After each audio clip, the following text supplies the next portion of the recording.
thought, Mr. Speaker, it would be a good thing, sir, if I rise at this point in this debate, Mr. Speaker, if for one reason, sir, to redeem the good name of the Liburd family, sir. Because many a time I feel embarrassed to be a Liburd when I hear the utterance coming from my family opposite. Mr. Speaker,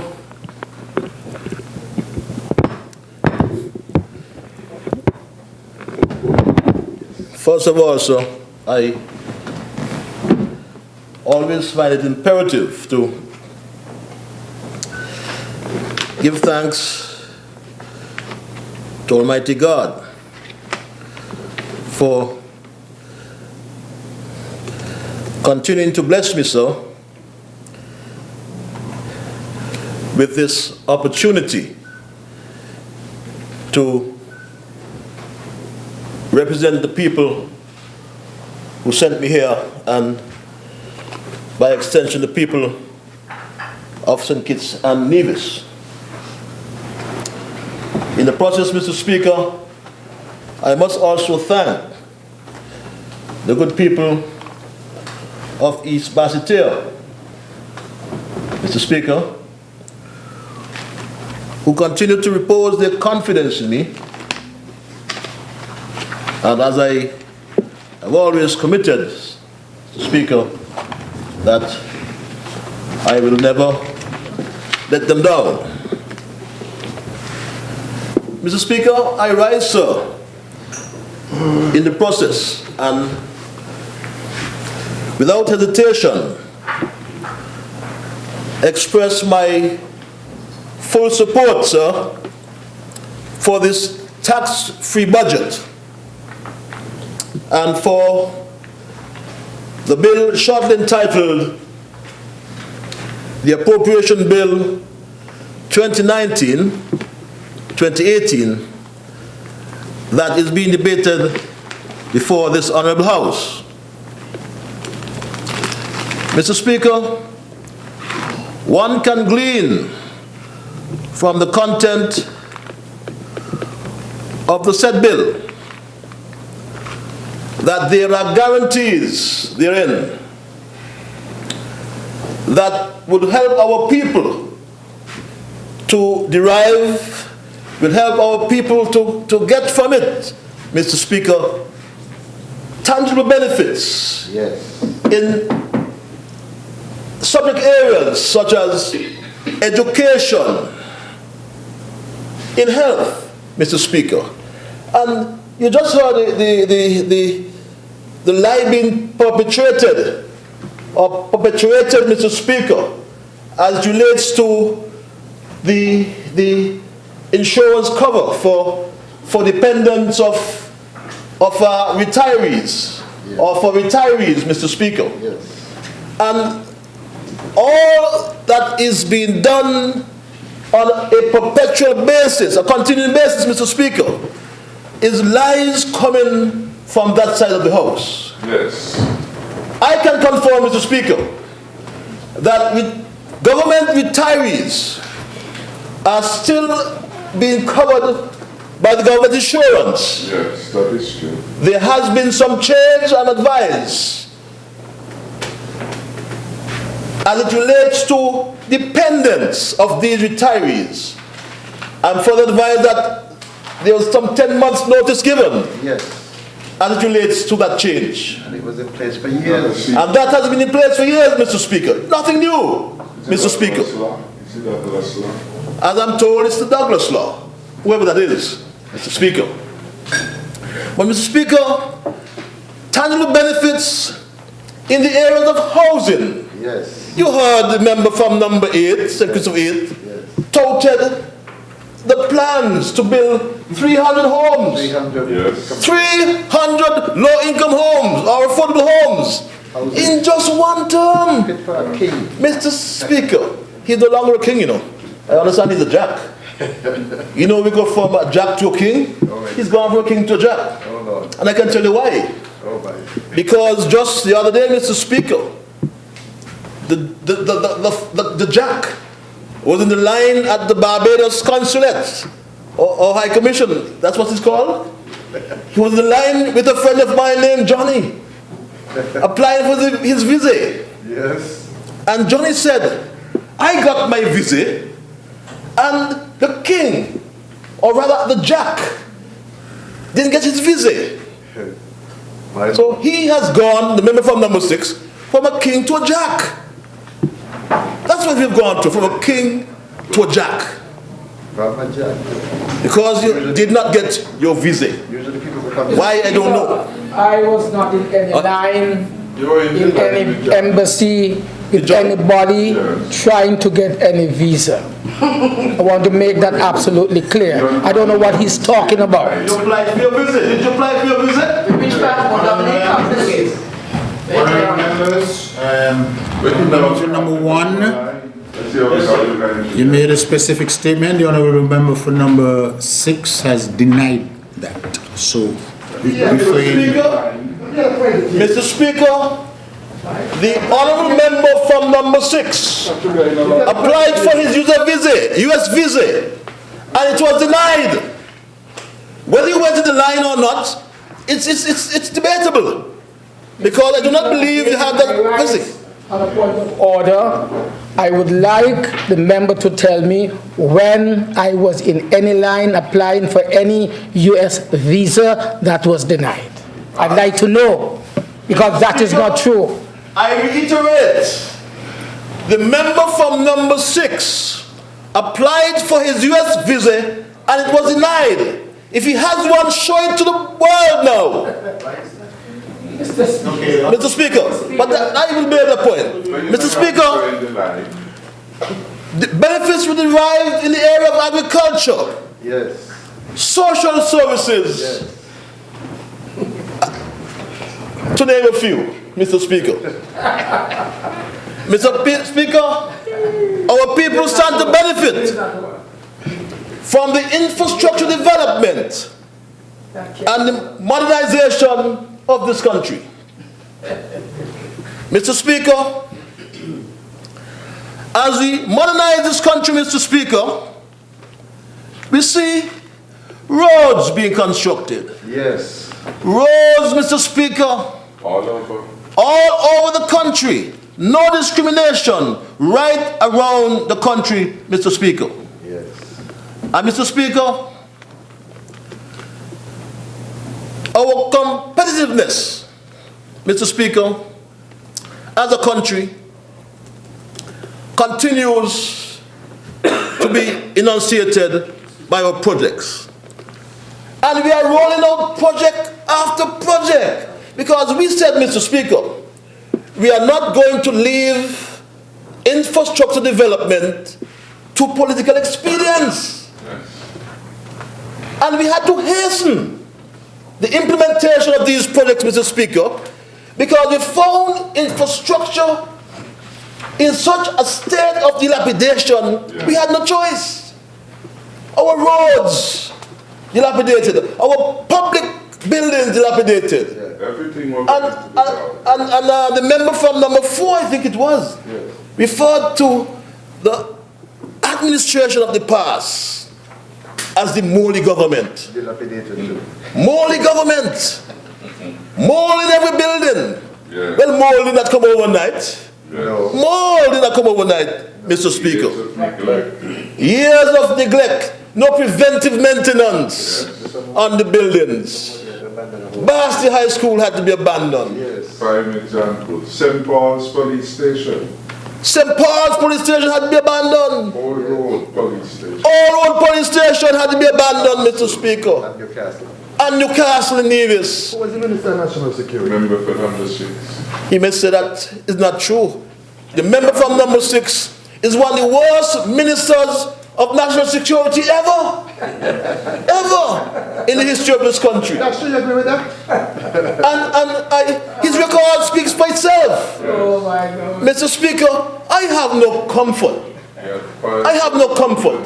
When the minister on the opposite side, The member. the member, beg your pardon, on the opposite side, would speak about crime. I said, crime? The member opposite speaks about crime? Not sure. He's sharing box mash up, Mr. Speaker. So there. Under his watch as the Minister of National Security, I really don't have no comfort in saying this. We were labeled the murder capital of the world. That's the legacy you left. That's your legacy. Called today. That's your legacy. It's called Mr. today, Speaker. the capital of the world under your watch. Under your watch. Yes, you pass on the title. Island. That's it. You pass on the title. You pass on that title, Mr. Speaker. But Mr. Speaker, The capital of the world. Mr. Speaker, A few months ago it was labeled on you. Mr. Speaker, By you and Erasmus. Go Oh ahead. yeah? infrastructure, The murder in turn, capital of the world. But are you the infrastructure It's a new factor, Mr. Speaker, you. is determined mainly Minister of National by the quality of our roads. The quality of our roads, Mr. Speaker, That's your right. our air and sea transport, Yes. also our water and our electricity, Mr. Speaker. That's how we look at the infrastructure factor, Mr. Speaker. Mr. Speaker, our water systems and all these infrastructure projects are the foundation of this modern economy, Mr. Speaker. The foundation of this modern economy. And we started all this infrastructure development, Mr. Speaker. And you know what he said?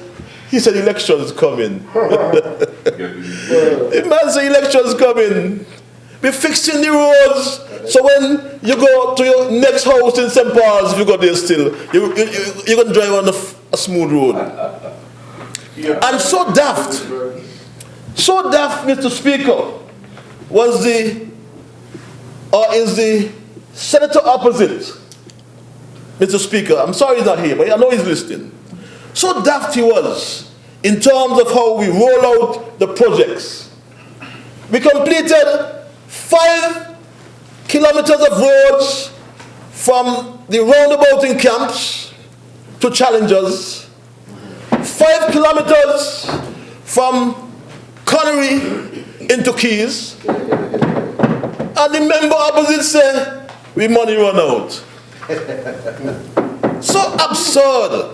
Because, Mr. Speaker, he is unaware, or he's just so daft, as I said, that you cannot, Mr. Speaker. You're referring to a member of this house as being daft? Of course. And What's he's wrong not with that? even here. What's wrong with And that? with respect. The members should be here. Honourable member, Come on. Honourable member for number 6. I agree, it's a harsh criticism. Maybe we are now approaching a point where we now have to probably come up with a list of terms and phrases that we may decide to rule on parliamentary, but for now I'll allow it. It's harsh, but you know. Speaker, the man is not even here. Well, probably he should be here to defend himself. Continue on, member. Thanks, Mr. Speaker. Just for clarification, I'm making the point that the lack of understanding or his lack of knowledge as it relates to project and project implementation. If you reflect to last year's budget, of this year's, the budget for this fiscal year, we decided as a fiscally prudent government to implement an 18-year project over 2 fiscal periods. In that, Mr. Speaker, we approved last year an allocation of near $20 million to implement phase 1 of the project. And his lack of knowledge, Mr. Speaker, to the budgetary process, doesn't know it. And the member from number 6 don't help him either, Mr. Speaker. He can't help him either. He doesn't know it either. But you see, Mr. Speaker, the member opposite, I said he's daft because road construction and road maintenance in our term as a government would be implemented over phase periods, Mr. Speaker. And you see, once the paving is done, Mr. Speaker, we have realigned the roads. Yes. We have constructed drainage. Yes. We have provided pedestrian access, sidewalks, Mr. Speaker. And we have, in the process, moved as well the utility lines, water, electricity, telephone, where possible, from on the road to the verges, Mr. Speaker. But after paving, after the laying of asphalt, Mr. Speaker, you would know yourself, there's an oxidization period.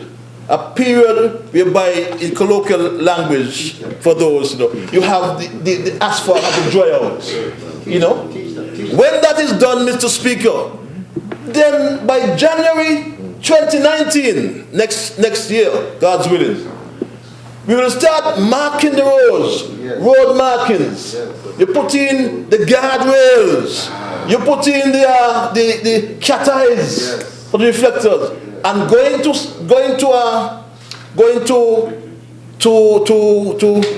Kean from Connery and to Challengers from Camps.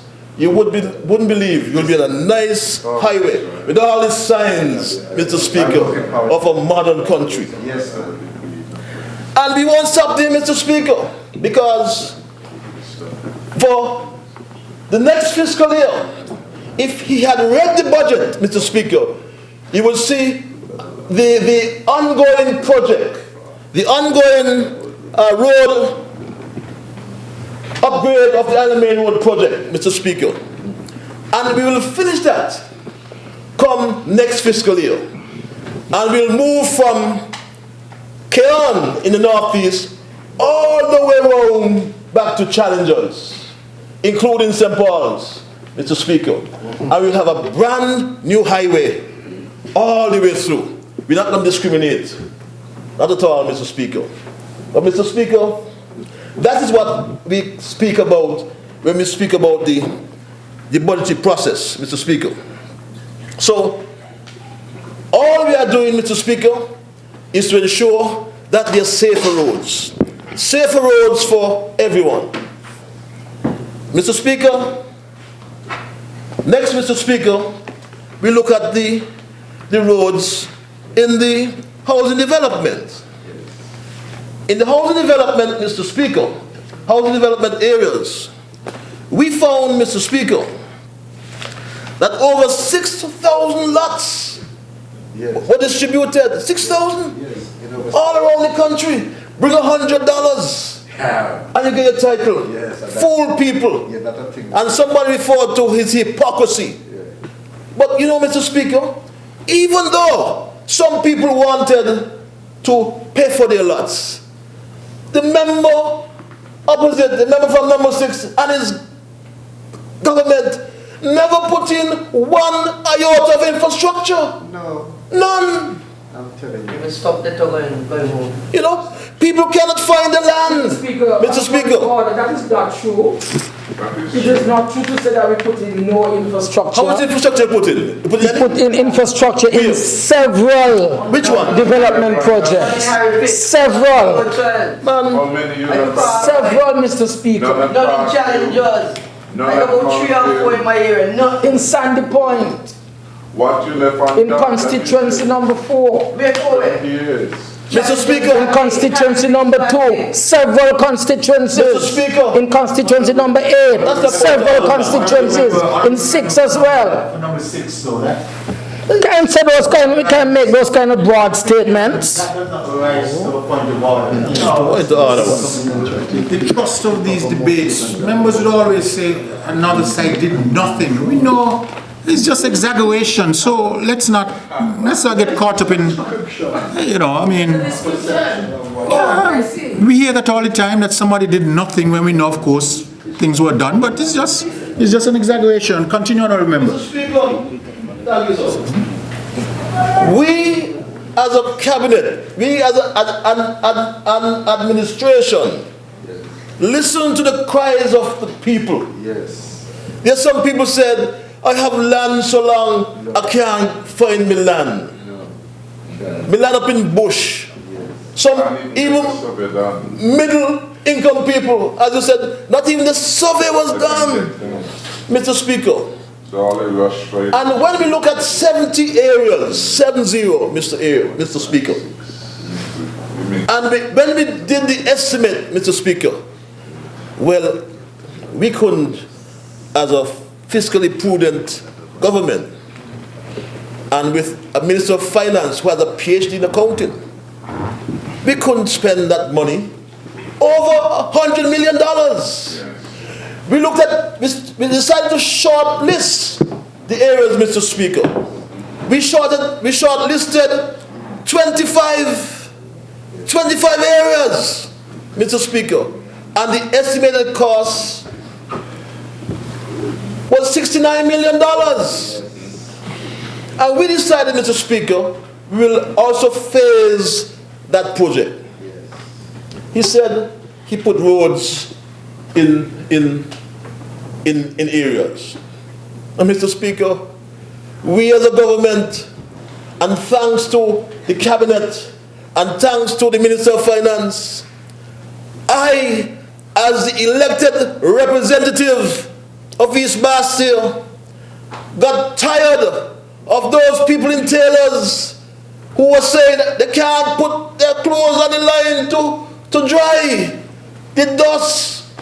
They can't open the windows because of the dust. The curtain full of dust. Dust in their face, this one? Calypso? Dust in their face. The dust in the face. Calypso there? Dust in the face. Right? And I decided none of that. And I had the support of the cabinet, Mr. Speaker. And every single dirt road in Taylors were built out. Every single dirt road in Taylors, Mr. Speaker. By Unity, by TUA. The Team Unity Administration, Mr. Speaker. Every single dirt road. And if you go there now, we are putting in storm drains to take the water down from Taylors through to the aquifer area, Mr. Speaker. And Mr. Speaker, you put roads in Sandy Point? Which Sandy Point? Not the one I know, not the town Sandy Point. Yeah? Because right now, Mr. Speaker, we are putting roads in Romney Ground. Huh? In Romney Ground. Stadium View? All of those places. Romney Ground in Sandy Point. About Farms Meadows. Never had no roads, Mr. Speaker. Right? He just admitted it has to be a phase. You put one road in Farms Meadows? Mr. Speaker, Mr. Speaker, you ain't put no roads in Sandy Point. Crabby Nuts. In Farms Meadows, Crabby Nuts. farm development, no roads. Crabby Nuts too. And Crabby Heights, I have the list here. The list is here, Mr. Speaker. Right?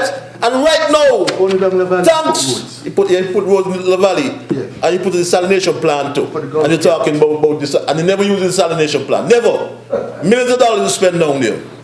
But Mr. Speaker, as I'm on the floor, right now in Sandy Point, in number 5, the roads that run the ground, Car Path and Downing Street are being constructed, Mr. Speaker. Mr. Speaker, in number 8, the road at Cabbage Tree is being constructed, Mr. Speaker. In Virtuals, number 4, the member from number 4 said it, and we must commend him, because the road in Virtuals, or the road in Virtuals is being constructed. And I'm encouraging the member from number 4. I said to him, Lindsay, now make noise for the one in Stone Fort. You believe one in challenges, you said? Well, I have the stone for that challenge us. All right. Right now, in number 7, Mr. Speaker. In number 7, Mr. Speaker, the roads up by Eliza residence, next to the railway line, where that is number 7, we building it. The housing project near the police station, we building those roads. In Mananews, upper Bamboo Street. Mr. Speaker, these are the roads in the housing developments. And you said they put in infrastructure? Which infrastructure you put in? More roads than they put in Right? 20 years. And from the budget next year, we're going down to St. Paul's. Yes. St. Paul's housing project just behind where you live. Yes. And you must say, Discrimination. We go into St. Paul's and put in those roads because the people in St. Paul's say, imagine you live here, imagine you're the representative for so many years, and not one road you put in the housing project up there. Not one road. Crazy, man. We went there to visit after the hurricane. Remember from number 7? You went to number 8. yes. We went there after the hurricane. Yes. We went there after the hurricane, and not one paved road in St. Paul's behind on the project. No? And built so long. You're going to be crazy. Yeah? Yeah, I but don't think you know it's about it. That's your problem. But Mr. Speaker, that's what we're doing in terms of the road infrastructure. And Mr. Speaker, I want as well to speak to the East Bus Terminal. Because you see, we coming. Old Road Bay? The Old Road Bay, I was coming to that under our tenders. Okay. Under tenders. But let me deal with Mr. Speaker, because I really should make the record Yes. clear. Because on Wednesday the 12th, Mr. Speaker, the tenders were publicly open at the Public Works Department for phase 2 of the Island Main Road project, the upgrade of the Island Main Road project, Mr. Speaker. The tenders were simultaneously open for the Old Road Bay upgrade project, a slope civilization project. And the member from number 4 would like to hear this. Because, Mr. Speaker, that road is near and dear to me. Because a young man from Newtown, young Molly, one Sunday afternoon, that young man died as a result of rockfall. And Mr. Speaker, come next year, January, we will start the rehabilitation of the Old Road Bay project. Yes. No longer when storm comes, that's part of our resilience building, Mr. Speaker. No longer when the storm comes, that road will be severed, cut off from the network. And that's a legacy that this Team Unity administration would leave in this country after your 20 years of neglect. Solutions government. That's Yes. not the problem, government. You left us problems, Yes. we found solutions. And that's what burning you. It's burning you. And you're talking about elections coming. No! We are finding solutions for the problems you left us, Mr. Speaker. We are finding solutions. It's business. And we'll continue to find solutions. Mr. Speaker, we inherited another problem with the people who commute, the people who travel by buses from Dieppe Bay to Bastia via Kean, had to congregate on a road, on a Wellington Main Road, and down at Branch Street for years. For 20 years under the Labour administration, the Douglas Labour administration. The former representative who I displaced They said by 4, but all I needed was 1, Mr. Speaker. All you said, you had 94 for us by some plane. You're talking about corruption. You said you had 94 votes for number 1 by some plane. I tried to force them on the list to vote. You know? That is fraud, electoral fraud, corruption. Yes. Electoral fraud, member from number 6, is corruption. Yes. One type of corruption that you have indulged in, or rather your party has indulged in for years. Yes, I'm glad you Mr. Speaker. Your party! Your Mr. party has indulged in Speaker, it. but he needs to withdraw it, you know, because he said it before. No? And it has been heard. So he needs to withdraw it. He needs to clarify that. party. Don't take my picture, please. I don't know why is it you're taking my photograph. Mr. Speaker, I don't know why is he here taking my photograph. You want video, people see how you behave. I don't want you to take my picture. What are you taking my photograph for? Mr. Speaker, I know I'm handsome, but I know how I look. you handsome? Mr. Speaker, with respect, he needs to withdraw that statement. I agree. I remember you first said that. What is it, sir? You first laid an allegation against member for number 6 to do with electoral fraud. Exactly. It came across as an allegation directly to the member. He's asking you to withdraw that. I agree with him. Withdraw that. Speaker, Mr. Speaker, I have a great respect for yourself and for the chair. And I long for the day when you upgrade the parliament and the ideas you express in terms of the upgrade, that we will be able to play back the sound bites. Because the member from number 6 said to the whole world that the team unity administration stopped his plane from landing. The 27 plane. Remember. Yes. What does that mean? Let's be clear. Yes. Let's not mix matters, please. He said it. Okay. But I will withdraw it, Mr. Speaker. I will withdraw it. Yes, because again. I will withdraw it. Yes. Let's move on. Yes. Mr. Speaker, the member from number 6 said it to the world. He made a comment about some 27 planes that landed. I am saying, Mr. Speaker, that the Douglas Labour Party is the face of corruption in this country. The Douglas Labour Party is the face of corruption in this country, Mr. Speaker. You know, Mr. Speaker, it is. Because, see here, Mr. Speaker, this is the Barbados Press. I have to remind him of this. Listen to the caption. St. Kitts and Nevis Prime Minister shows the world what corruption is all about. When they did that. This is going back to 2010. That's how long he indulged in it. And he's been indulging it before that. Mr. Speaker, I don't need to talk about the Observer. But I had a lecture used to say, get up to date, Mr. Speaker. And I get up to date. Because, Mr. Speaker, here is a caption from Win FM,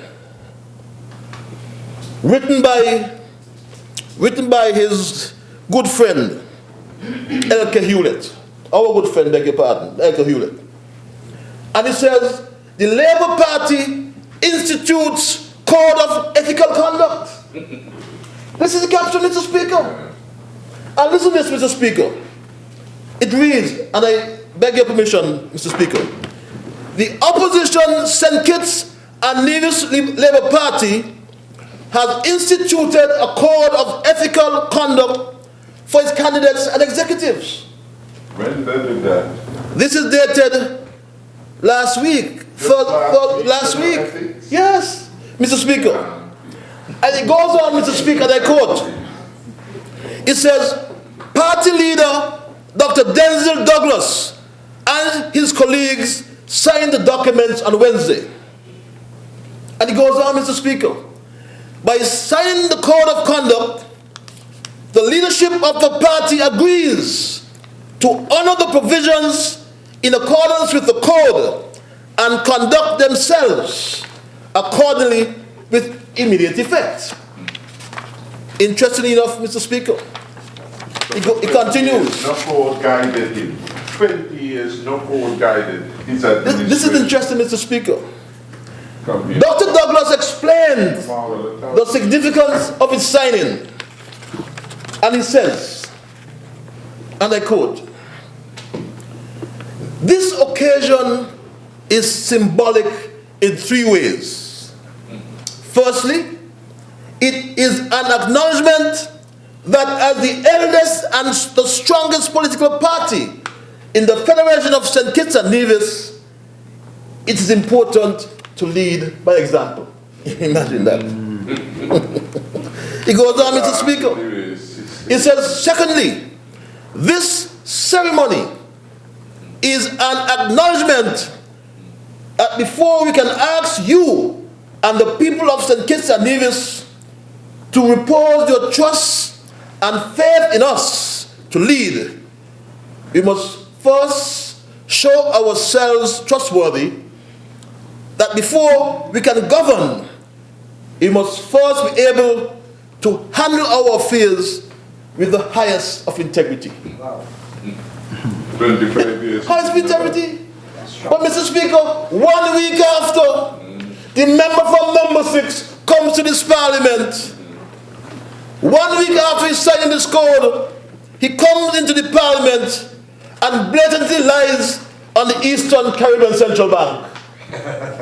1 week after. Mr. Speaker, again. 1 week after, Mr. Speaker. I rise on a point of order on that, Mr. But Speaker. that has been put into the record. I rise on a point of order to to remove anything. make sure that that is withdrawn. That's not going to be withdrawn. I went to the website myself. I saw nothing pertaining to. The central bank cannot say that. We're going to have we will have confusion here over that today. Mr. Speaker, I went to the website then. People in the central bank went onto that website. The annual report website, it was not there. I agree that it was on the quarterly website, which was pointed out to us, then I saw it. But you can't tell me that I am lying. You cannot say that I was lying. No, you have no authority to tell me I'm lying. Who the hell are you to have authority to tell me I'm lying? Eh? Who do you think you are? You of all persons? You of all persons? You don't know your place? Shut up, you don't know your place. Members, I would have abruptly suspend these proceedings if I don't have No, authority. he doesn't. I will. Please don't, Mr. Speaker. Please don't. Come on. Okay, honorable member for number 1. Yes, sir. I believe the member for number 6 is objecting to the use of the word line, not lie. Try to use some other language. I reported to this parliament what I saw. And that is what I'm saying. And several people in this countryside, people in the central bank also recognize it was not there. What nonsense you telling me? It was there. Yes. The central bank can put out any release it wants to. But I know what I saw. People know what they did not see. You don't know what to Honorable member do. for number Come on. 6. You know what is the big thing about that? You can't come and say the timeline because of that. Let's move on. Do not use the word order.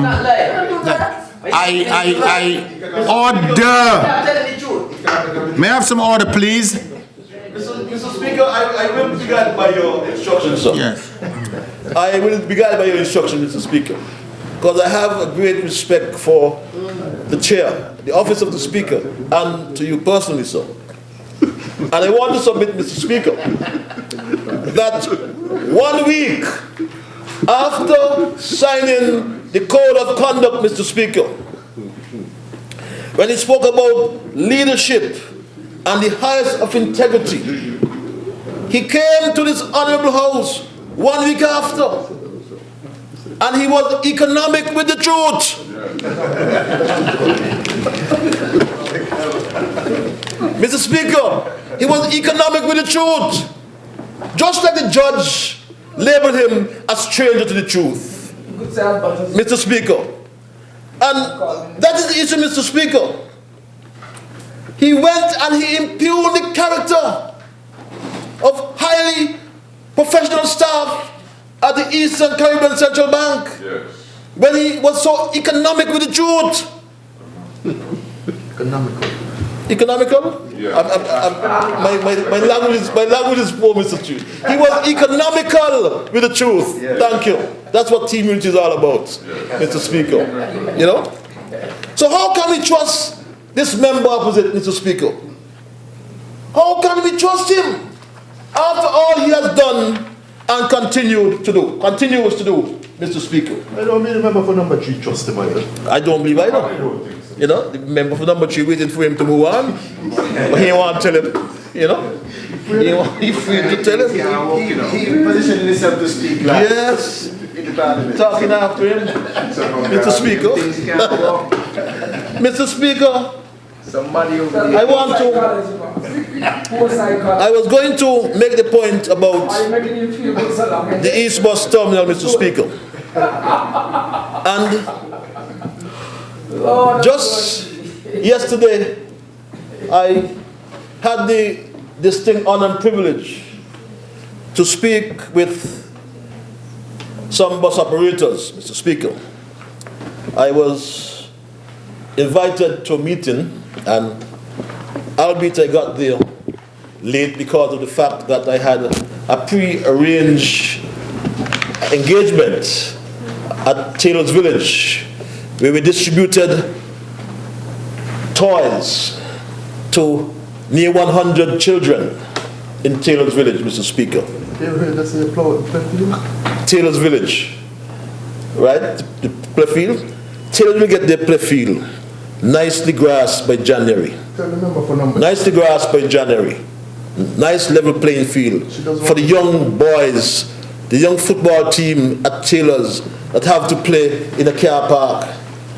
Right? They'll have a nice play field, and we will get it fenced. We'll get it fenced, Mr. Speaker. And come next week, Sunday, we move down to the Newtown Sporting Complex. We will have the bigger party for the children in East Bastion. But in speaking to the bus drivers, Mr. Speaker, there is two major issues. And one, the drivers intimated that there's some 16 buses, some they refer to as renegade drivers. I don't necessarily agree with that, Mr. Speaker, who do not wish to use the terminal, but instead they want to drive straight down to downtown Bastia, turn at Rams, outside of Rams Supermarket. They were concerned, Mr. Speaker, that it is unfair. The majority of the bus drivers, over almost 40 of them, I met with yesterday, and they said we need to address that anomaly, irregularity. Because, Mr. Speaker, the licensing authority, as we call it, the traffic department, they have decided to address that and to eliminate the bus stops outside of Hosford's and next to Value Mart, and of course the Grand Street and St. Johnson Street bus stops. This is an excerpt from an email I received from the Permanent Secretary and Poster Child of number 2. And it reads, and I quote, Mr. Speaker, it says that from my Permanent Secretary, Sharon Ratton, sir, he's the Permanent Secretary in Urban Development and Transport, Mr. Speaker. And it says to the Minister, it says, good evening, Minister. It says, based on the positive meetings that I have had with the board and the traffic department. I am disappointed that the terminal did not come into full force, and this was dated December 13th. So, having listened to all the stakeholders between yesterday and today, it appears that the recommendations agreed upon were not undertaken in a timely manner. It continues.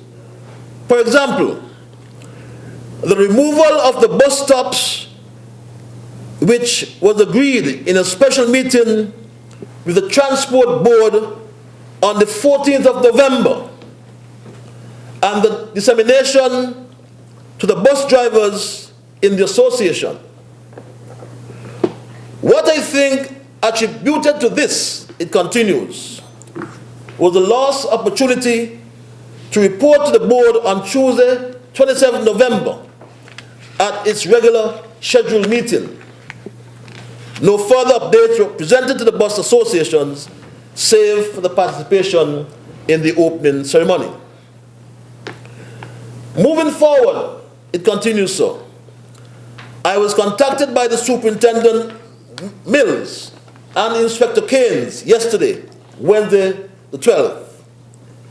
It was recommended that the police would proceed to remove the signage from the two streets and give a grace period until Monday for enforcement. Physical planning was contacted about the removal of the bus stops at Value Mart, Public Works, and Mrs. Slack in preparation for Monday. And Mr. Speaker, I can happily report that from the meeting yesterday, it was agreed that the buses would respect the grace period, and as of today, I am advised they are using the terminal. I made a commitment as well to the bus drivers, to its president, or the president of the association, Mr. Pemberton, that the issue of safety in a case of emergency, because marking Mr. Speaker, the bus association, I'm advised, agreed to the operational processes within the terminal, Mr. Speaker. And I want to assure this Honourable House that I have made a commitment to them to address the issue of the emergency that was raised by them, Mr. Speaker. So, Mr. Speaker, as I'm advised, things are now back, or things are working as anticipated, Mr. Speaker.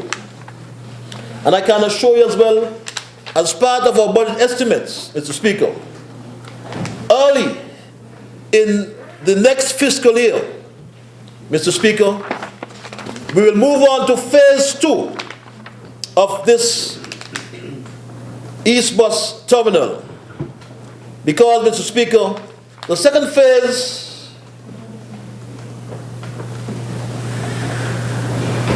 of that terminal would see shops being constructed in phase 2 of that project. And for those who did not get their shops at the first phase, the second phase would facilitate them, Mr. Speaker. Mr. Speaker, I want to, as well in the process, I want to, as I did before, I humbly apologize, because at the end of the day, the buck stops with the minister. And I humbly apologize to the miscommunications with the bus operators. And I commit myself to them and to the passengers as well, that we will have a facility that is better than none anywhere in the Caribbean, and I dare say the world. Mr. Speaker, in terms of our infrastructure development, Mr. Speaker, in terms of our infrastructure development, I want to, as well, Mr. Speaker, relate to the ongoing construction of our second cruise pier. Mr. Speaker, recall that the member from number 6 attempted to stop the construction of that pier, Mr. Speaker. Remember, he wrote to the CCC, asking the CCC not to disburse any funds under the arrangement with Casper. But he failed, Mr. Speaker. He failed then and will fail many more times to come, because his disloyalty to this country is just being revealed every time he puts his pen on a piece of paper trying to stop the development in this country. Mr. Speaker, I can report to you, Mr. Speaker, that as part of this development, the reports reflect, Mr. Speaker, that approximately $500,000 is spent monthly on local supplies. So far, Mr. Speaker, 1,650 cubic yards of concrete were purchased from the St. Kitts masonry products. Who is the importer of cement? And by the end of the construction, Mr. Speaker, Who is cement? it is anticipated Who's cement? that 9,000 cubic yards of concrete would be procured from the St. Kitts masonry products. Ask Mitchell Gums who the cement coming from. Who's cement? Because you gave him an exclusive contract to sell houses at Beacon Heights. Ask him who the cement coming from, Mr. Speaker. So when he spread all his rumors, Who is the importer of the cement? when he spread all his rumors, Mr. Speaker, TDC is benefiting from this project immensely. And Oxford too. And I'm happy for TDC in particular. I'm happy for both of them. But more so for TDC. Because TDC put their money where their mouth is and invested in this project, Mr. Speaker, when they put up $2.5 million to the construction of the new pier. And we must applaud TDC, Mr. Speaker. We must applaud them.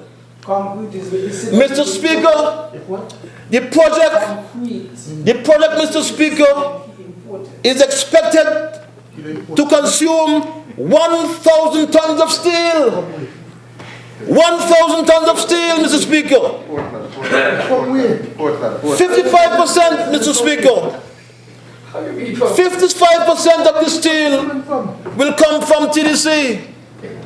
55%. Do your maths. Do your maths. You don't import cement? Huh? You don't import cement? I believe house with it. I believe house with it. I believe house with it. You know, and you know, all the get house duty free, you know, right? He still won't pay his electricity bills, you know. Which one of your houses? One of them over freaking bad. I can check with him.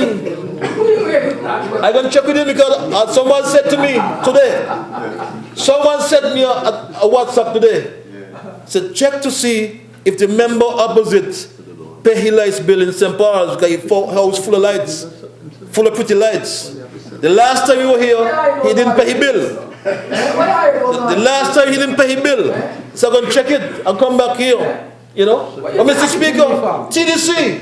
What you targeting me TDC is supplying 55% of the steel being procured for the project. 55%, Mr. Speaker. Mr. Speaker, if you think that is all, if,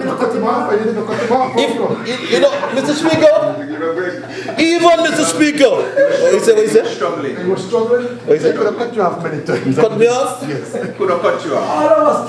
What do you mean, cut off? The electricity. He said he was the Cut me off? They cut me off already? You cut off my electricity bill already? So wait. My bill was cut off for $200. But hold on here. And yours were thousands. You said they cut off. No, but I said people like him, you can't do that. But Mr. Speaker, he said he could, Mr. Speaker, for the record, my electricity bill was cut off for $300. I thought it was 2. When I came outside, it was $300. I rolled it off, right? When I came outside my door, this young man was there by the door. He said, they sent me to cut off your bill. I said, but what's the bill? I ain't get a bill. He said, you owe $300. I said, let me go and pay it. He said, they sent me to cut off the bill, and I cut it off just so he told me. You send him. You sent him? So you sent him? Not me. Who sent him? Let me tell you. No way, Right? no way. Not me. You cut off my electricity bill for $300. You think I like you? You And you had, tried the last time. and you had, You tried. and you had You thousands. tried to do it. You were owed. You owed. No. Not me. Not me. Tenants. Let's get back on point, please. Like Banzo? No, I was asking for you to continue. Get Thank back you, on sir. point, yes. But Mr. Speaker, he really sent to cut off my bill.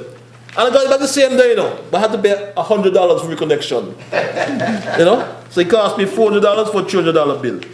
That the member opposite sent to cut off. Sent to cut me off. Mr. Speaker, you did it. You did it. You just said it. You did it. Not me. But Mr. Speaker, just like he never paid his bills, his electricity bills, I will get up here. I will check. That is not true. He said the tenants. Mr. Is the tenants or you? Tenants, not me. Who name on the bill? Who name on the I pay my bill? bills. Who name on the But bill? it's in your name. It was in my No. sister-in-law. That's not true. The bills are in your name. Dr. Daisy Llewellyn Douglas. I have one here, you know. You want me to show it? How you have one? But how you have my bill? Oh. How you have my bill? How you get my bill?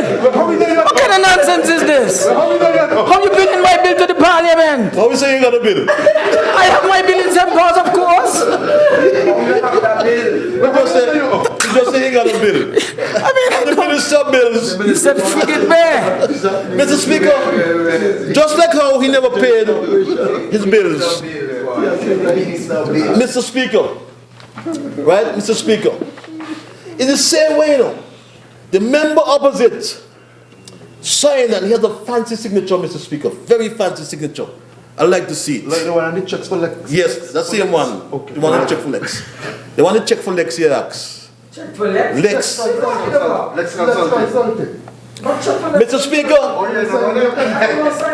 Check for Lex. Mr. Speaker, this is the propensity of the member opposite. He don't pay bills. Because he came in here a few days ago, or no, it was his senator, who came in here a few days ago and he supported it. About $16 million US for some sugar workers, Mr. Speaker. Another, I can't use lie, no? Sorry. Another, how can I explain that, Mr. G? But it's a lie for today, you know. Let's say, it's not untruth. It was quoting from publication. But Mr. Speaker, he was so deliberate. He owed Petrocarib from the time of the agreement in 2005, Mr. Speaker. Never paid a cent. Never paid 1 cent. That was not the arrangement. Right? Never paid 1 cent. We had to go in when we came in and we spoke to President Maduro and Bernardo Alvarez presented the amounts, Mr. Speaker. It was embarrassing. But on top of that, Mr. Speaker, What is it? huh? What is it? $100 and something million he ain't pay. What is it about him? About who? No bueno. Let's say about me. Muy malo. Yes. Listen, Mr. Speaker, on a point of order, because this should not really... What you say? Yes. No. He's talking about the debt that was outstanding. The government, as you know, was undergoing a debt restructuring exercise. 10 years? Just shut up, man, and listen. And we were in the process of negotiating with the government of Venezuela, just as we had negotiated with the UK government, the US government, on a number of sovereign debts. That was one of them. You can't just simply say that we didn't pay. We were negotiating the terms on which we would make those payments, considering we were in a debt restructuring exercise. And he knows that. Mr. Speaker, with respect, Mr. Speaker. He was coming homegrown thing on the Mr. Speaker, with respect. The debt restructuring was separate He from borrowed homegrown thing. understand by The arrangement. program was not that. That's separate. Mr. Speaker, understand by arrangement. He borrowed $250 or $225 million from the IMF. 250. $250 million from the IMF. Understand by arrangement. Right? You know what? So he owed, he borrowed one, when he went with his hand stretched out, For the first time in the history he had his hand stretched out to the IMF, You don't understand. and he borrowed $250 million. You gave back the money, you know that. And if he's saying that was debt restructuring, You never used the money. was never Mr. used. You Speaker, know that. Mr. Speaker, quiet man, listen up. Listen up, man, because you're insane now. Listen up. Listen up. That's what you saw me now. You never let me go. I used to advise the well. Right? You never let me go. No, they used to- Never let me go. they used to say, I was your go-to man. When you want a solution, you call Patches. You forget? Yeah? You call Patches. The home over there, what do you call it? Violet? The rehab home in the country. The home for the boys, no? rehabilitation. Horizon Home. For years, you couldn't introduce it. You couldn't execute the project. Who you call? Patches. Where you were to be a stand? No, you put me there to organize it, right? The same, I come into the Bastia Valley too, you know, because you had money from UNAPS, from the United Nations Development Fund for years. You couldn't implement the project. Who you call? Tell me. Who you call? You call Patches? I happen to be there again, too. Yes, you know. You called me, what? So you couldn't do without me. I am your go-to man. And right now, I tell the truth. As you confided me the other day, you said Patches, but I really got the wrong label, you know. I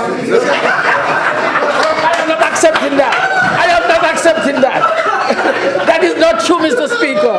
I am not accepting that. You're just bringing comic relief here. That is not true. Please.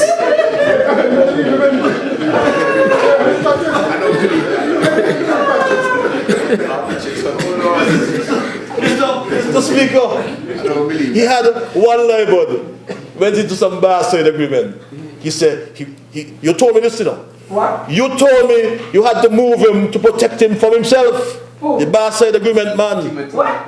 The bar side agreement, Liburd. Timothy Harris. Liburd. Mr. Speaker, I don't know what he's talking about, you know. And he cannot be misleading the House on a point of order. He cannot be misleading the House like this. That is not true. I said nothing of that kind to the member who now has the floor. That is not true. Okay, honorable members, you know, it's clear, one member's word against the other, so Mr. Speaker. let's move on, please. Let's move on. Mr. Speaker, when he moved the honourable member then from the Ministry of Communications and put him in agriculture, and with the issues with the vehicles, I can talk it, because he in here. He said to me, Patches, I had to move him. The vehicle from Texas? I had to remove him. I had to protect him from himself. You told me that. And he confessed to me. He confided in me, Mr. Speaker, he had the wrong Liburd. Oh, he should have repeated it. Let's move away from. He said you should have repeated it. Okay. Let's move on. Yes. We can't, the chair can't resolve it, so let's That is move on. true. But the truth be told, Mr. Speaker, up to last, when was the last parliament? Last month? No. How long? Long time ago? Yes. The last parliament, I walked over to him over there. He said, boy, you're doing well, you know. Oh my God! Mr. Speaker, this guy is crazy! I mean, he can't be doing that.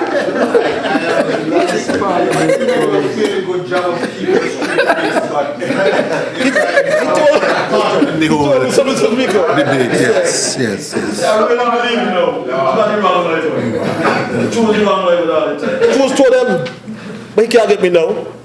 I don't want to be with him anymore. Because he has failed us. What's failed you? He has failed us, Mr. Speaker. I was one of his biggest fans, but something went wrong with him. Something went wrong with him, man. When you hear his utterance, I'd ask myself, that is my friend, the member from number 6. That's my friend Denzel. Huh? He lost his way, Mr. Speaker. And the thing about it that's so saddening, Mr. Speaker, he wouldn't just resign. And he comes, what is so bad about what he's doing, Mr. Speaker, you know, right? He comes like he's holier than thou, sanctimonious. And he has, Mr. Speaker, he is a changed man. He's a changed man. Sign the code of ethics, Mr. Speaker, right? But never one day, never one time he has come to the country and said he's sorry. Never said he's sorry. That's what upsetting. Right? You know? No, I know what's upsetting. You know? His member. So he's a spiritual awakened, the shepherd who will lead his sheep astray if you give him a chance. Talking about his spiritual awakening. And his leader believes in voodoo. His leader believes in voodoo. His leader said he's going to Haiti for Obia. He said it. Yes. You said it. Yes. Speaker, come on, no, listen. I think that really, this is no joke now. You know, I mean, at first he's providing comic relief, but not with this one. Yes, I agree on Okay?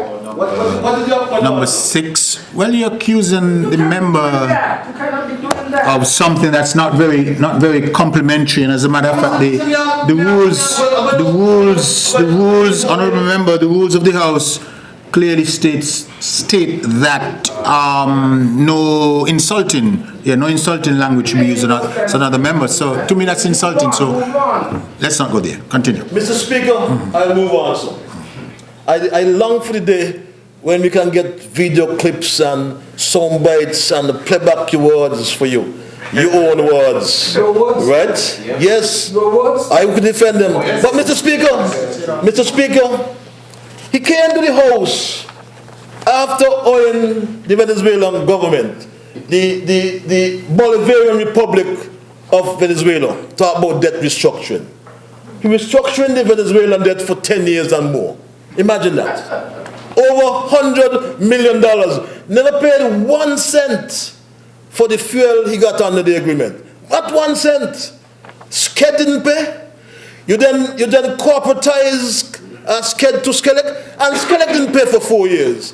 We came into office, and I as a minister agreed to the invoicing, and to this day, Mr. Speaker, Skelec owes not 1 cent to pay the invoices after 90 days. And that's what T-Unity is about. And that is why, Mr. Speaker, when we went to President Maduro, the Prime Minister, member from number 7, not here, I sat, you know, and, you know, I know a little Spanish, right?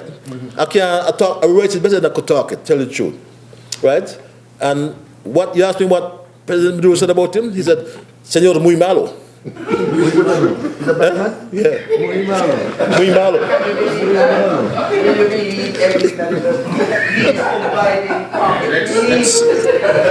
Continue on, remember. Let's be careful, because remember, even Jay needs to know the meaning of certain things. No, I won't ask you to translate it, but just in case it's not something parliamentary when you convert it, let's be careful there. Presidente se dice, señor, que el señor No comprende. Continue. You understand Spanish well? Mr. Speaker, he then comes into the House and he lies. He lies on President Maduro. He lies on the PDV. Because we brought this to the House, Mr. Speaker, when it was first raised. And some nonsense article he brought to the House and talking about some telesura, where it was, with some check. Right? Could anybody have a check? Mr. Speaker, here is the resolution, Mr. Speaker. This is the resolution, Mr. Speaker, made by the shareholders of PDV St. Kitts Nevis Limited. And with your permission, I read it, Mr. Speaker. It says, be it resolved by the representatives of the shareholders of the PDV St. Kitts Nevis Limited, bracketed the company, considering the project proposal of the government of St. Kitts and Nevis to facilitate the payment of outstanding gratuities to the former workers of the St. Kitts Sugar Manufacturing Corporation, the SSMC, and considering that the project is one that is supported by the spirit of the Petro-Caribe multilateral agreement, the said representatives of the shareholders, being not present together in person, hereby resolve and approve by affixing their respective signatures hereto, that 1,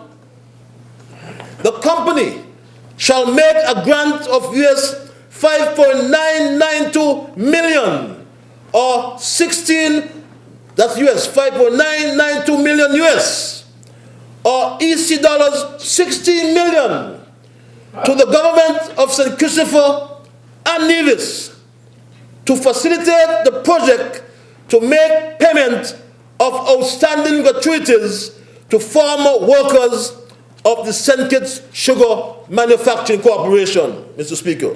Mr. Speaker, it is signed by Mr. Cartwright Farrell, Mr. Speaker, representative of the St. Kitts Nevis Energy Company Limited, and Bernardo Alvarez, representative of the PDV Carib SA, and the company secretary, Maria Andreina Colmenares.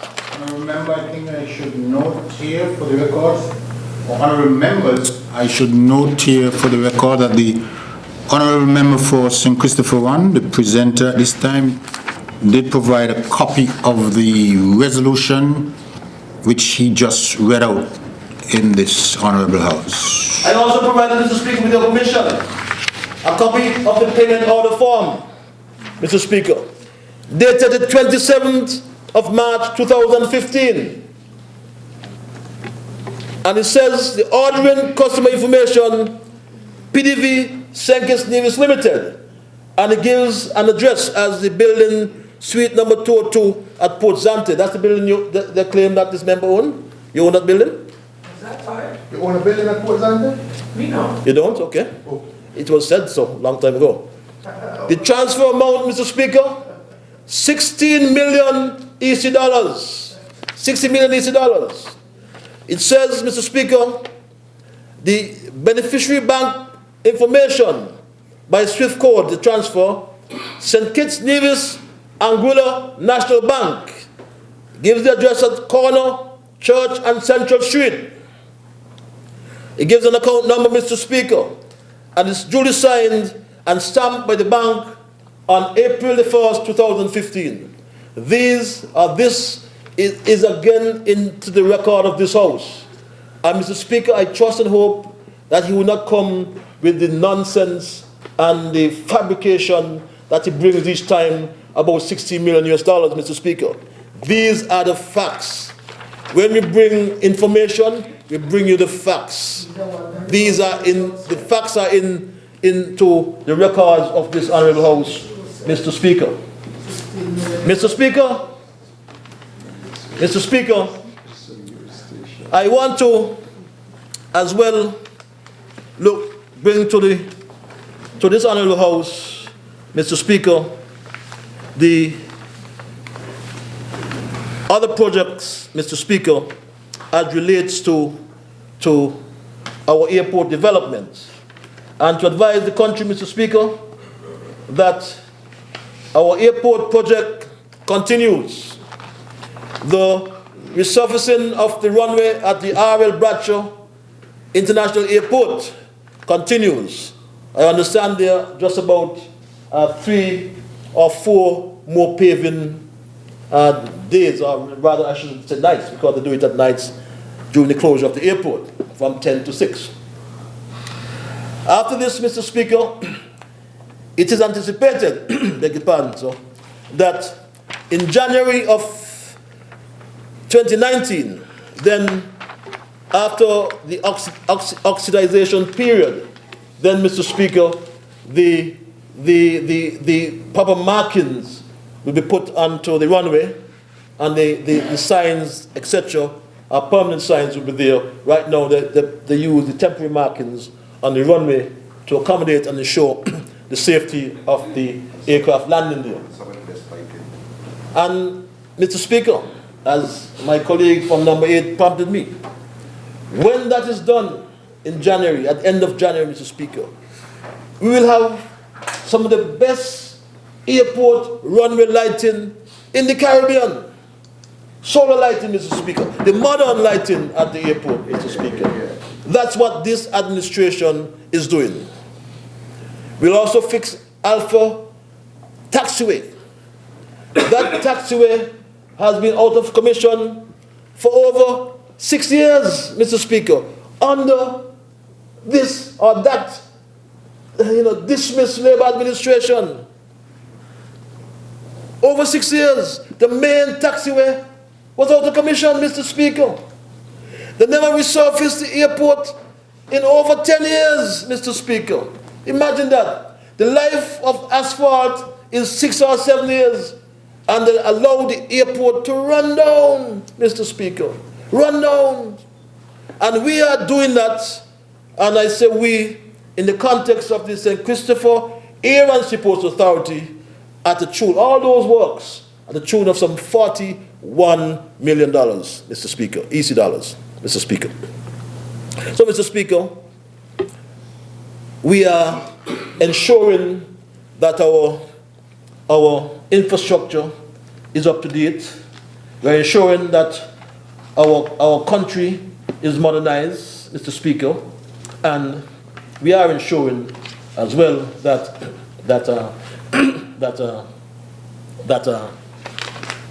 we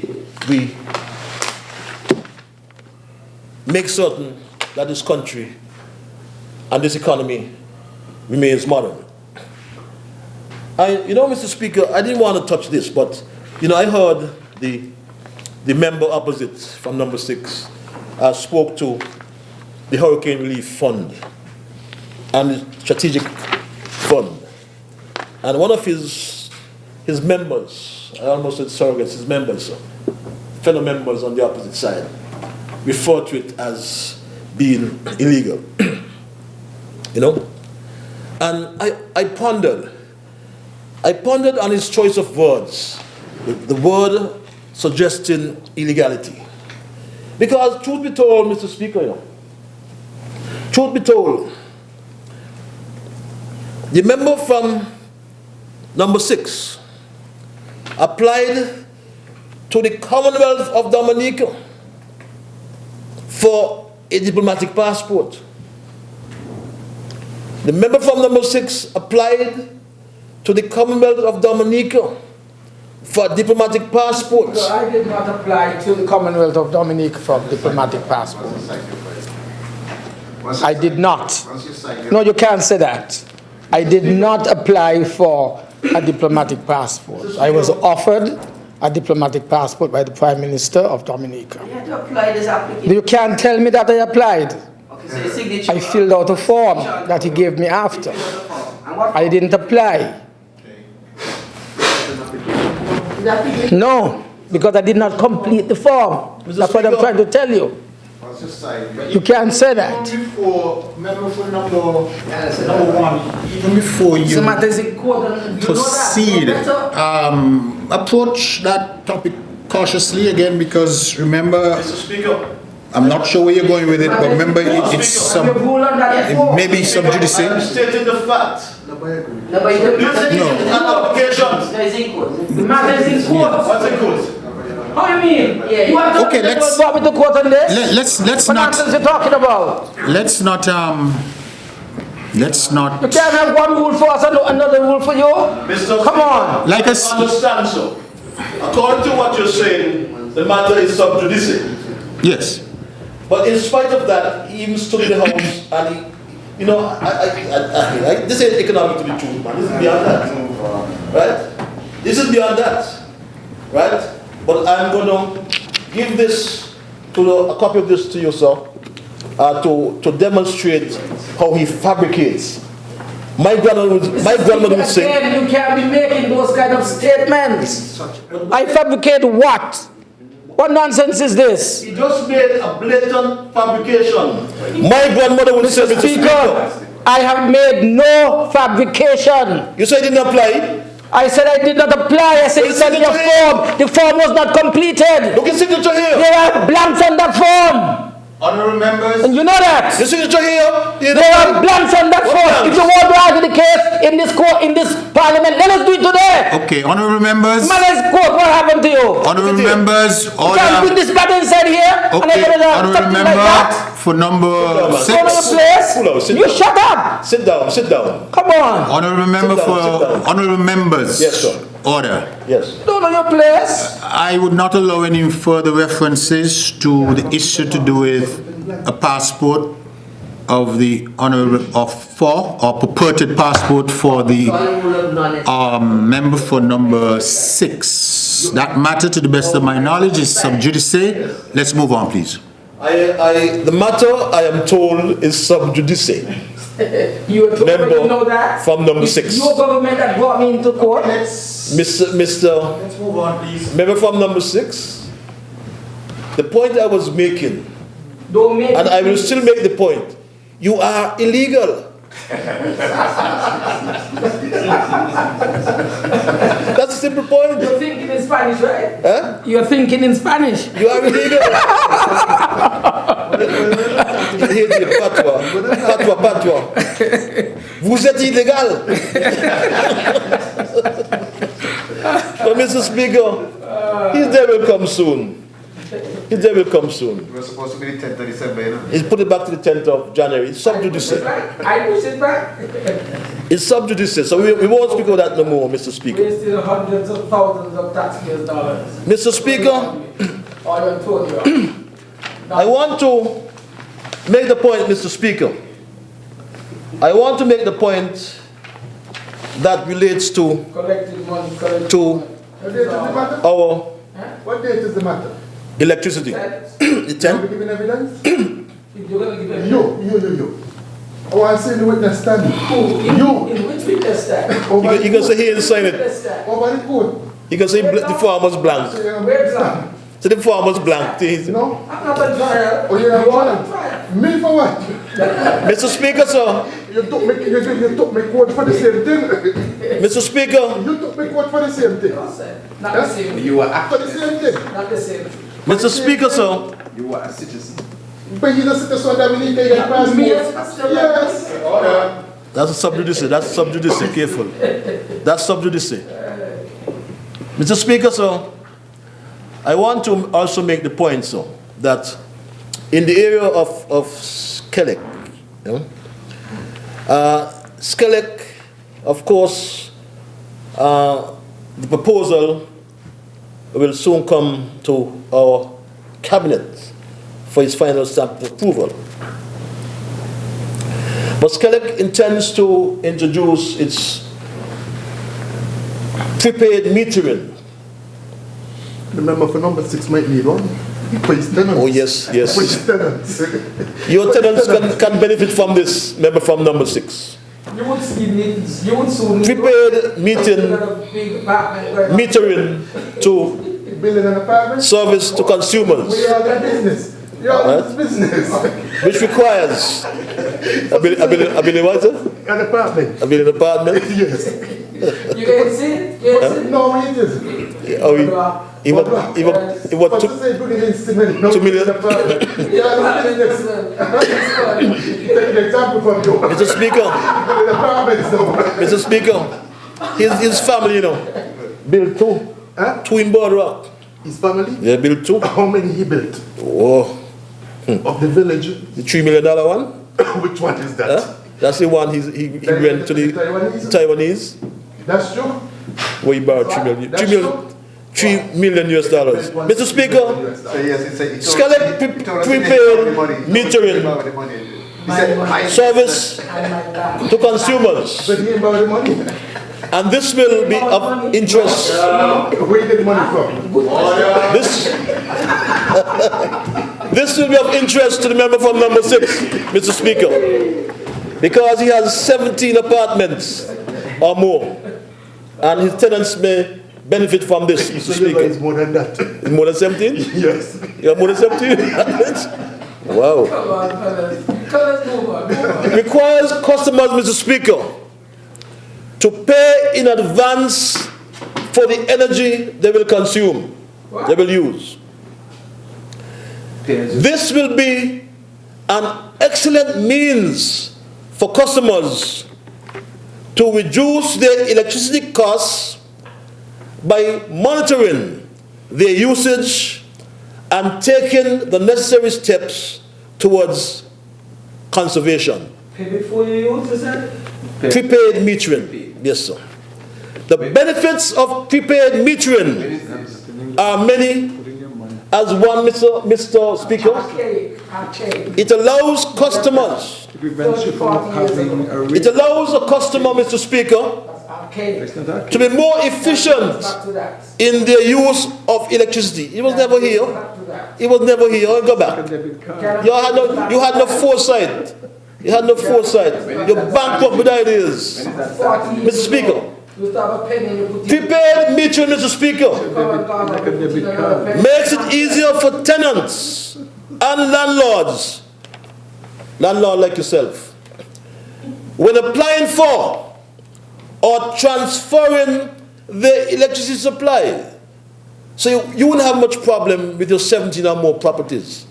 You won't. It reduces, Mr. Speaker, the barriers for customers applying for electricity at a property which they do not own, as there will be no need to provide a deposit as presently attains. This is interesting, Mr. Speaker. The benefits customers in arrears. They can sign up for prepay and remain connected while they pay towards their outstanding balance. Will they be postpaid too? Customers, Mr. Speaker, who are disconnected would be reconnected and again would be able to remain connected, while a small portion of their prepayment would go towards their electricity arrears. What we are saying, no, Mr. Speaker, like under the Douglas Labour administration, people had bottle lamp and candle. No, people now have electricity. All time, Mr. Speaker. Mr. Speaker, as Kelec continues to focus on reliability, Mr. Speaker, of its supply this year, the company placed great focus on maintenance of its infrastructure, including its facilities. To this end, the company has employed a vegetation or vegetative maintenance crew, Mr. Speaker, with responsibility of ensuring that the mounted infrastructure, such as substations and lines, are maintained in a timely manner. Mr. Speaker, while the fuel price at the pumps increased from $7.70 in December 2017 to $9.90 in November 2018, which equates to a 29% increase, Kelec, on the other hand, Mr. Speaker, its own fuel bill increased from $60 million, $60.9 million, Mr. Speaker, to $78.6 million in its financial year ending July 2017, compared to the recently completed financial year in July 2018. Despite, Mr. Speaker. Remember, your time has expired. Expired? Your initial 90-minute time. If the member opposite, Mr. Speaker,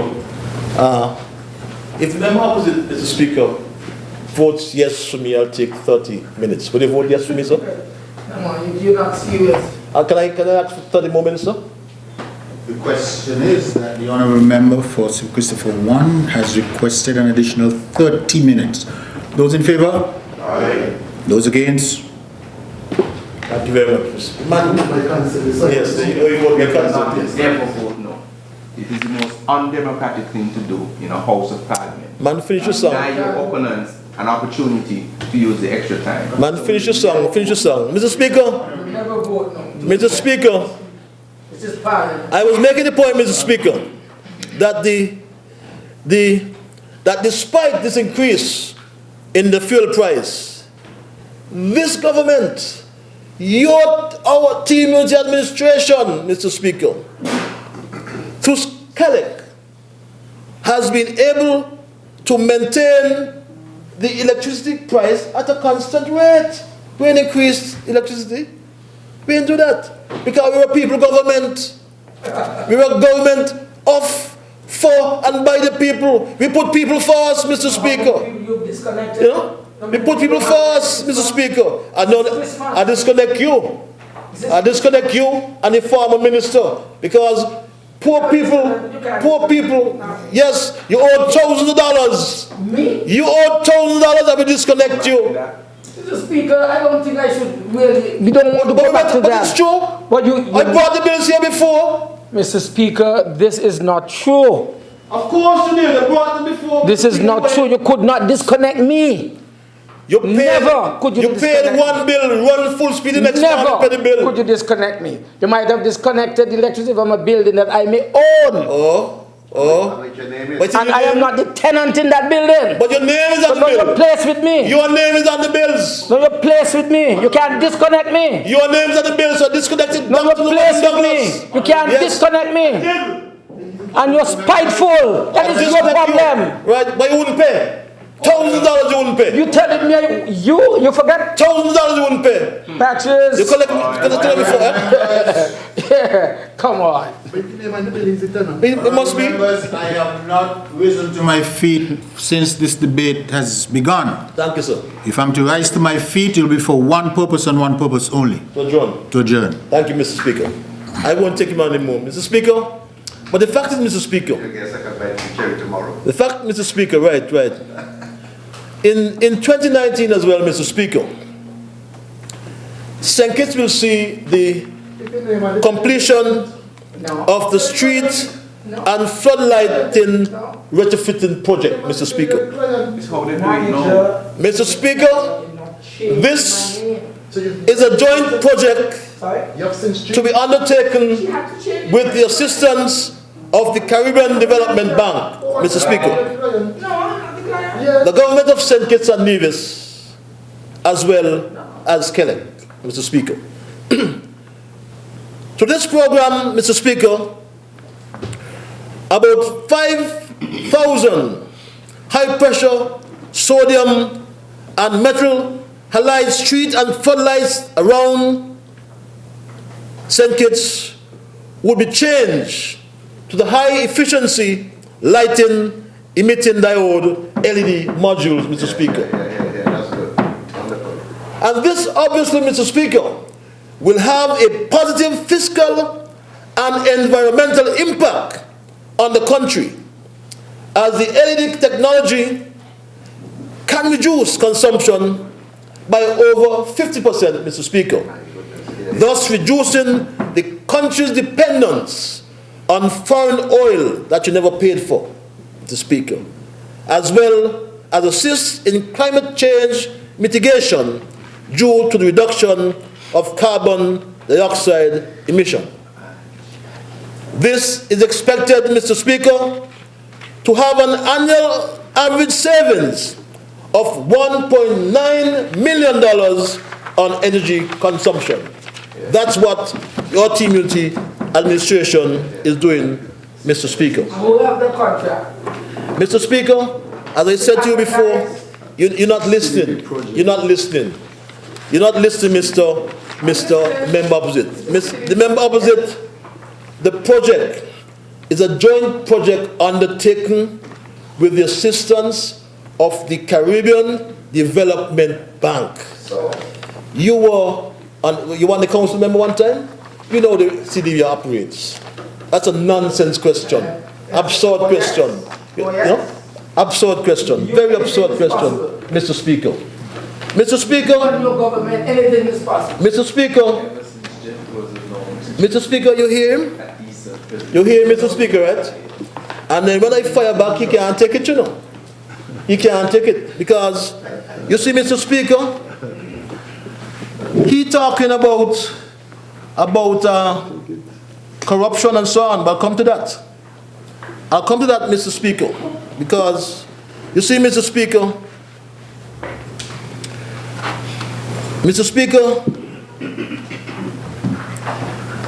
I want to, perhaps in my remaining moments, address the issue, Mr. Speaker, of water. Are you going to that? Yes, water, sir. Oh. Because, Mr. Speaker, I believe that, and I know that, water is life. And, Mr. Speaker, making the rounds in recent time, Mr. Speaker, is the fabrication by those opposite, in particular, Mr. Speaker, by those opposite. And I want to make the point, I want to make it pellucidly clear, as my good friend would say. I want to make it pellucidly clear, Mr. Speaker, that the well-being of the people of East Bastille, and by extension the Federation of St. Kitts and Nevis, is always uppermost in my mind. I want to make that point clear, Mr. Speaker.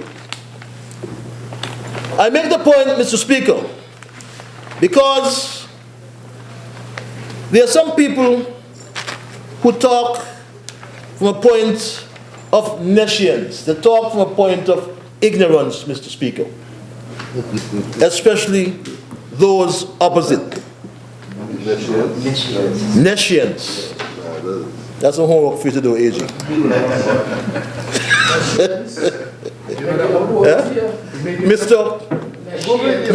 Mr. Speaker, they're all kind of surrogates, Mr. Speaker.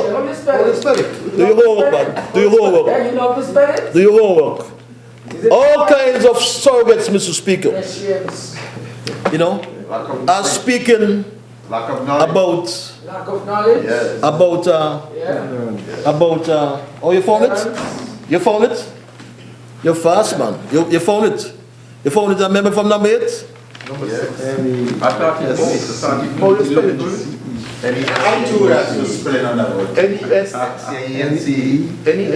You know, Mr. can't spell it, you know. You can't spell it. Mr. Speaker. Mr. Speaker. The member opposite from number 6 would know, you know. And the AG would know as well, right? N-E-S-T-I-E-N-C. No, but I'm a linguist, you know, Mr. Speaker. When he you taught me English. Are you don't know the word? Are you don't know a simple word? A simple word like that you don't know? When he did biology, Mr. Speaker, I did Spanish. And when he did, what was it, physics? I did French. Literature. Yeah, literature. I did French. Yeah? You know, Mr. Speaker. It doesn't exist. Nescience. Mr. Speaker, please help them, sir. Please help them. Please help them. Admittedly, I've asked for them too. Okay, right? Yes, to say that, So you have a new word. New one from me, yes. A new word in your lexicon, Mr. Speaker. Yes, yes, yes. And you got it from the member from number one. You found it? Mr. Speaker, I'm trying to see if you're using it correctly. Mr. Speaker, Mr. Speaker, Mr. Speaker, the ministry remains committed to ensuring, sir, that the infrastructure for supplying potable water is sustainable. Mr. Speaker. Pronunciation is wrong, that's why. Mr. Speaker, Pronunciation is wrong. Mr. Speaker, he found the word eventually. Yeah, because it's pronounced wrongly. I'm a linguist, you can't tell What me, you're calling is not a word. you can't tell me about pronunciation. I'm telling Right? you. Mr. Speaker, Nation Mr. Speaker, is right. Mr. Speaker, sir. He's right. Mr. Speaker, teach him, remember from number 10. Not me, 1 man in 10, not 10 man in 1. 1 man in 10. We don't want 10 man in 1. We have 1 man in 10. Mr. Speaker, sir. Mr. Speaker, sir. The issue of trying to do what it's supposed to do. what number 1 man in 1? The shepherd. People want the shepherd to lead the body astray. The shepherd. At least He said he learned at the feet. To try to make a cogent argument. He learned at the feet of a man be fire. For 20 years he learned at his feet. Why he come with it? He can't come with nothing new. So what you Right. Man, go finish the song, man. Mr. Speaker. Mr. Speaker, sir. got him trying to do a presentation. Mr. Speaker. For the first, We have, Mr. Speaker. So he has improved? I must say he's making an improvement. Something He's better that under pressure. Mr. Speaker. Where you coming from? But he know me well enough. Shepherd. I advised him. I was his go-to man. But from the time he let me go, he tumbled. From the time he let me go, he tumbled and he fell. He fell to the opposition. You know, and he regrets he let me go. I'm sure he did. But Mr. Speaker, the fact is, Mr. Speaker, that we as an administration, in spite of the existing weather conditions, we continue to focus on sourcing potable water for our people. Mr. Speaker, when we came into office in 2015, there was a 55% rainfall deficit, Mr. Speaker. 55%. We had drought conditions. Drought conditions never before seen in this country. Never before, Mr. Speaker. And apart from that, Mr. Speaker, the members opposite while in government ignored. They ignored, Mr. Speaker, this report here. See this report here, Mr. Speaker? I sat down with the disgraced Prime Minister. And we went through this. You remember this? I sat in your office. When the minister then didn't want to discuss it, I must give you credit. You sat with me and we discussed it. You did. I don't know if you understood all that I said. Because it didn't take much action, Mr. Speaker. Who gave you the job? And this, Mr. Speaker, I gave you the job. yes, you had to come to your go-to man. You almost lost the money. You had 3 months in which to start the project. Otherwise, the UNDP will pull back their money. You were talking about OECS Commission. It was no OECS Commission. Was it United? No, it was not financed by the OECS. I said UNDP. You know? went to the Oh, OECS. come on, man. You know that. Well, Mr. Speaker, this is the rehabilitation and management of the Bastia Valley as a protection measure for the underlying aquifer, Mr. Speaker. And this is the Water Resource Management Plan, Mr. Speaker. What's the date on that document? It is dated September 2009. That's how long he had it. You still want to destroy Did nothing. Destroy what? Just listen, man. Just listen for a while. Just listen for one moment, Mr. Speaker. Mr. Speaker, he keep talking about destroying the aquifer. I asked him, Mr. Speaker, what is an aquifer? Mr. Speaker, what is an aquifer? Mr. Speaker, for his own knowledge, an aquifer is a body of saturated rock through which water can easily move. You know it well. You got it. Even the Minister of Education and the Deputy Prime Minister know it, and you've known it so long. Right? It must be permeable, Mr. Speaker. That is the rock. And we have what we call a highly porous soil, a soil of high porosity, Mr. Speaker. And in St. Kitts, our soil is what we call sandy loam soil, Mr. Speaker. And the water flows down, and I must give credit to the member from number 5 and Deputy Prime Minister and my friend, because he really studied the aquifer and the project, and he made a presentation. Really, we should have it in your schools, Minister of Education. You should do that. We might have to send him back in the schools. You're going back to the schools, he said, right? And you outline about the 5,230 acres and the 8.17 square mile, you know, delineation of the aquifer, right? But Mr. Speaker, it flows. It flows to where, Mr. Speaker? It flows underground and settles, Mr. Speaker, in an aquifer well field. So when he always talking about on the periphery of this and on the periphery of that, and I want to say to the member opposite and to his shepherd, Mr. Speaker, because the member from number 5 brought a map, but this is a map with the proposed site plan for the Bastia High School compound. And Mr. Speaker, it says an area of 13.9 acres and just about 100 feet, 100 feet from the school or the site for the school, about 100 feet. The shepherd lives in a house.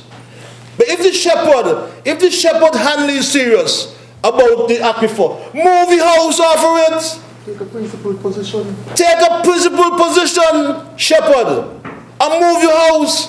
Because his house is here on the map, see here? Pond Estate, Mr. Speaker. The area here. He's 100 feet from the aquifer. The closest house. The closest house to the aquifer. To the school. I mean, he contaminated it. Right. He contaminating the well field.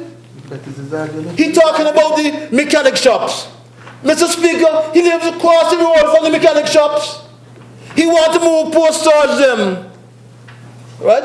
Who making the daily bread as being a mechanic. And he lives just across the road from Sturge, those in East Bastia who know Sturge. But he can lie down in front of the bulldozer. A stone throw away. Right? As the man for number 5 said, the man never stone throw away. A stone pitch away from where the school is being built. If you throw the stone to Harry Passing house. Right. So if Jeffrey Hanley, this shepherd, is serious about contamination as he talk, he must move the house, move out the house. Move out the house if he's serious.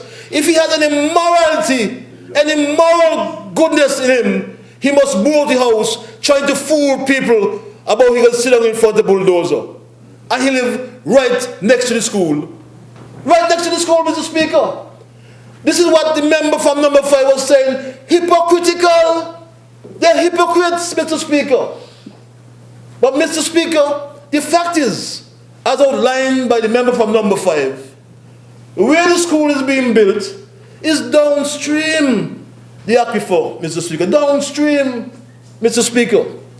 I was born, I was raised, and I still live, Mr. Speaker. I still live in East Basseterre.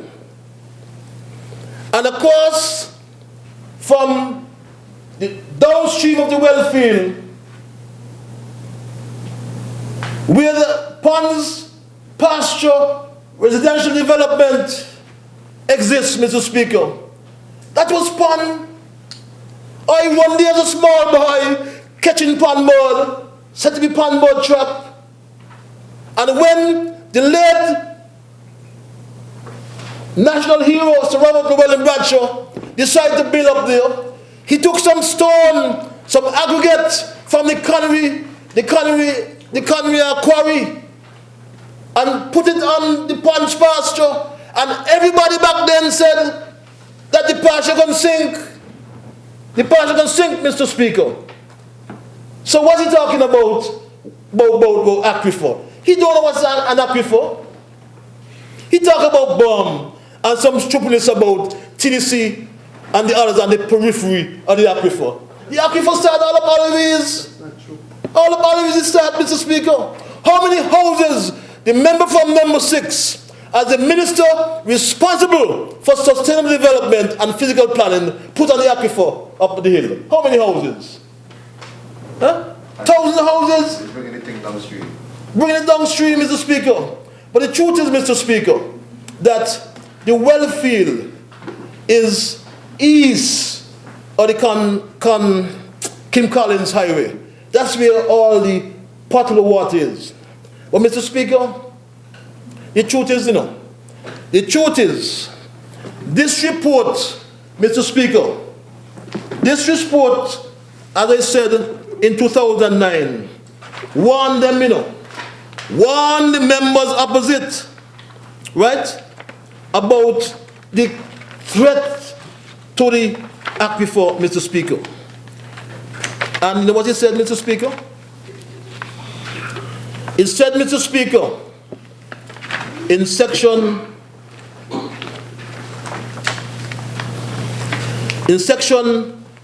1, Mr. Speaker, in section 1, it speaks to the watershed, and it outlines the area of the watershed, Mr. Speaker. And it says this, Mr. Speaker: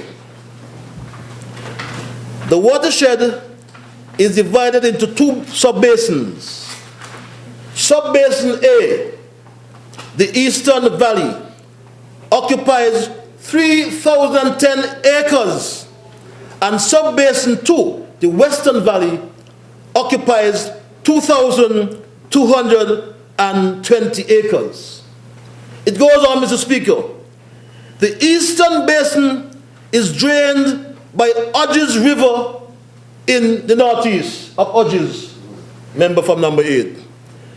The groundwater flows south and recharges the Bass field, Mr. Speaker. It goes on, Mr. Speaker.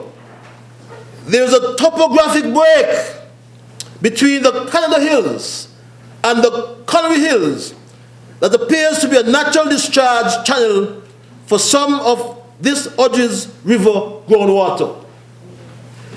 This water appears to flow to the area of the sanitary landfill before discharging to the Caribbean Sea. It goes out to Connery, Mr. Speaker. This channel may be potential source of salt water intrusion as well as leachate from the landfill if wellfield drawdowns reverse the hydraulic gradient through this channel.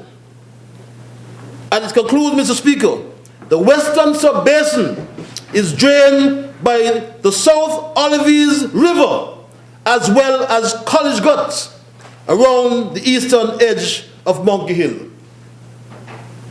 This is here in the report, Mr. Speaker. Mr. Speaker, it goes on, Mr. Speaker. And I found an article, Mr. Speaker, from the Sunday Times dated the 25th of November. And it speaks to rising seas threaten to engulf 1.7 million homes, the Met Office warns, Mr. Speaker. That's in England. It says climate change could see farmland inundated and coastal towns abandoned, says a report on the danger of CO2 emissions.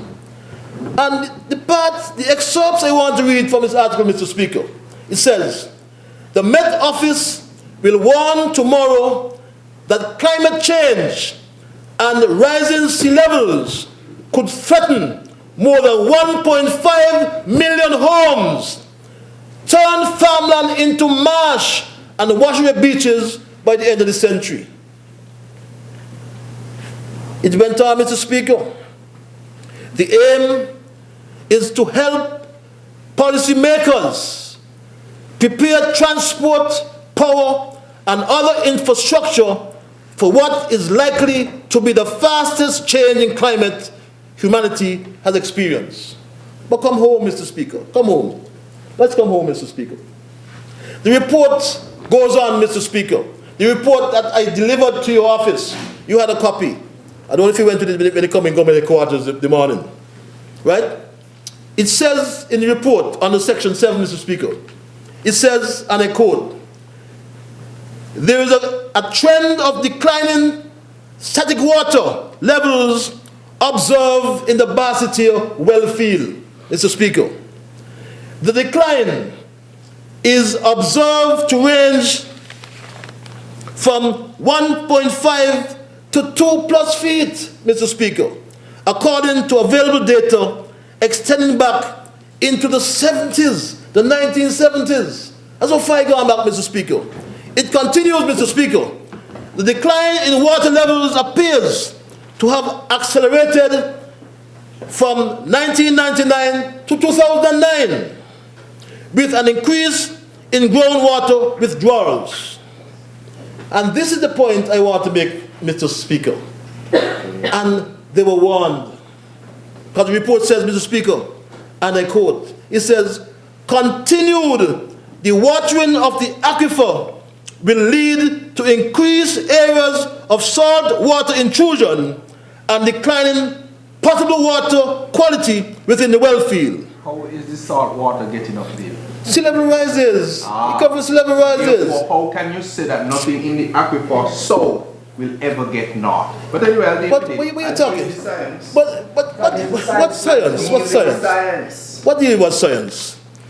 What deal with science? Why do you think we bought Mr. Speaker? Why don't talk about beads? Mr. Speaker? Why do you think we had bead? Mr. Speaker, what bead? What bead? Why do you think bead was Mr. Speaker, it went on that the mining, I'm trying to make the point, so you're talking about the Barnsley High School and so on, trying to scaremonger people, right? Because the report said way back in 2009 that we must beware of salt water intrusion. You know how right? that happens? Don't tell me about that, man. Go finish your song. Go finish your song. Go finish your song. Because, Mr. Speaker, you could talk about the science, you know. You could talk about the science. I can talk about a lot of things. Because, Mr. Speaker, we were warned, and it was recommended to deal with the salt water intrusion, science man, as you say you are, right? We must move the wells to the upper watershed behind the airport, north of the airport. That is why we engage Oceanaut Technology to do the studies as a phase 2 of the project. We did that, Mr. Speaker. We did that. Of course, we engaged Oceanaut Technology. They identified 7 areas to do sample wells. The wells are still being used and will be used for some time. Oh, come on. Mr. Speaker, we just put 500,000 gallons to augment the system, and the upper part, upper watershed, Mr. Speaker. We did that 2 weeks ago. We are taking steps. The Water Services Department brought onto the system 500,000 gallons of water, Mr. Speaker. From Beed. A bead. Bead water? From Beed. A bead what?